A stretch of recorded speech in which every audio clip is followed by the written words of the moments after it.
Hello ladies and gentlemen, it's me again. This video is for anyone who's just getting into the Zelda series, or who wants to get into the series, and they're trying to figure out which game or games they should start with. But before you go and just blindly follow my advice, or anyone else's for that matter, don't. I'm not the boss of you, and neither are any of the other fans of this series. The only people who are going to judge you for which game you start with are the old-time fans who will brand you a heretic for starting with anything other than Zelda 1, A Link to the Past, or Ocarina of Time. Don't let those old geezers make your decision for you, and don't let me do it either. That being said, where do I think you should start? There's 20 of these games, and that's just the canon games, so it's understandably a complicated question. If you've asked the question of where you should start online, there are two answers that you will hear more often than any of the others: A Link to the Past and Ocarina of Time. And I need to tell you, because this right here at the start is the most important part of the video. Everything apart from this point I'm about to make is just advice and personal insights. But this first point is, these people who tell you to start with A Link to the Past or Ocarina of Time do not have your best interests at heart. The reason that those two games are the most recommended jumping in points is because they were very successful and very well designed for the time in which they were made. Most of the Zelda fans that have been around for 10 or more years were introduced to the series in one of those two games, and they want people who are getting into the series for the first time to have the same experience with the series that they did. The reality is, however, that better Zelda games have been made since these two. Ocarina of Time in particular has not aged gracefully. It's old and archaic enough that you will likely need to reference a guide on the regular if you actually want to get all the way through the game. So if that's where you're going to jump into the series in 2024 and beyond, you are very likely to be quickly burnt out and you risk ruining the entire series for yourself. A Link to the Past has, I think, aged quite a bit better than Ocarina of Time, but you'll still run into a lot of the same problems, and there have been better 2D Zelda games made since. A Link to the Past and Ocarina of Time are treated like rites of passage by this fan base, and I think that the idea that you need a rite of passage for a video game series is idiotic. They may be the most iconic Zelda games, but that does not mean that you need to start with them. Start with something that you're more likely to enjoy.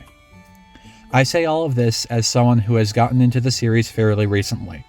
In that respect, we are on similar ground. I have played 6 of the Zelda games, having beaten 3 of them so far, and I have plans to play more. But having gone through this process of getting into the series myself, I have some insights that I really think you may find useful. Broadly speaking, I break Legend of Zelda games into 3 categories, and deciding which of these categories interests you is a great way of narrowing down what game you should start with. My categories are traditional games, modern games, and 2D games. Traditional Legend of Zelda games include most of the titles that you're likely familiar with: Ocarina of Time, Majora's Mask, Wind Waker, Phantom Hourglass, Twilight Princess, and Skyward Sword.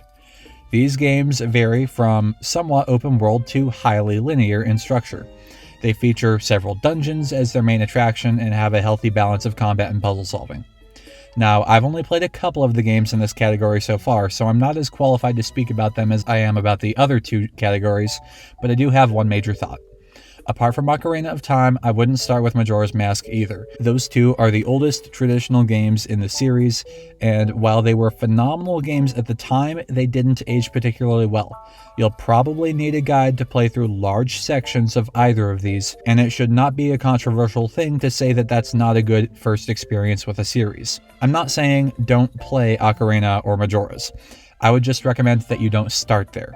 I'm in the process of playing through Majora's Mask right now, and while I am enjoying it, it is definitely also very frustrating at points, and I certainly wouldn't be enjoying it and would have quit a long time ago if I wasn't already predisposed to like it from the other Zelda games that I've played.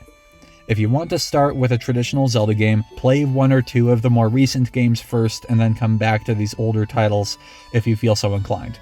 Apart from those 2, they're all, to my understanding, great options. Just play whatever intrigues you. If you like the grittier gothic look of Twilight Princess, maybe start there. If you like the cute cel-shaded art style of Wind Waker, maybe start with that.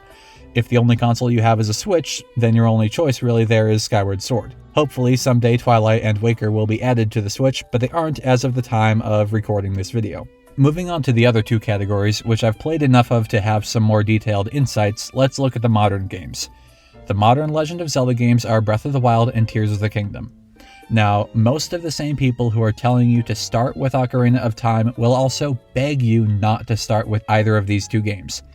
Their reasoning is that Breath of the Wild and Tears of the Kingdom are just so different from the rest of the Zelda games, and that makes it not a good introduction to the series. To a certain degree, what they say is true. The modern games are open world to a degree that no other Zelda game is, and they also have a far smaller focus on dungeons than the traditional games. But the reality is that both of these games were much larger commercial successes than the rest of the series for a reason, and that reason is that more people like them. The reality is that if you're looking for a game that you're statistically likely to enjoy, either of the modern Zelda games are a far safer bet than any of the traditional games. Breath of the Wild was where I was introduced to the series, and while that game certainly isn't for everybody, it was a great jumping in point for myself. So if you're looking for a relatively modern game with a more free, open-world game design, then you may want to consider starting with one of those two titles. Also, don't get 10 miles deep into the controversy between whether Breath of the Wild or Tears of the Kingdom is better before you've even played the games. If you want a game with some great environmental storytelling and a great unity between its story, world design, and game mechanics, go with Breath of the Wild. If you want a game where you can build a functioning tank jumbled together from spare parts, then go with Tears of the Kingdom. The difference is that simple, just choose whichever you prefer. The final category is the 2D Zelda games, and there's a whole bunch of these.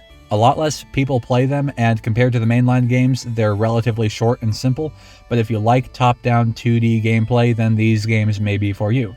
I have the same general advice about 2D games as I do for the traditional games. The older games are more convoluted and may not be practically beatable by most casual players without a guide, simply because their puzzles and navigation are too confusing or obscure. I've played A Link to the Past, which is the 2D game most older Zelda fans would recommend that you start with, and while I can say that it's aged a lot better than the older 3D games like Ocarina of Time, better and more approachable 2D games have been made since.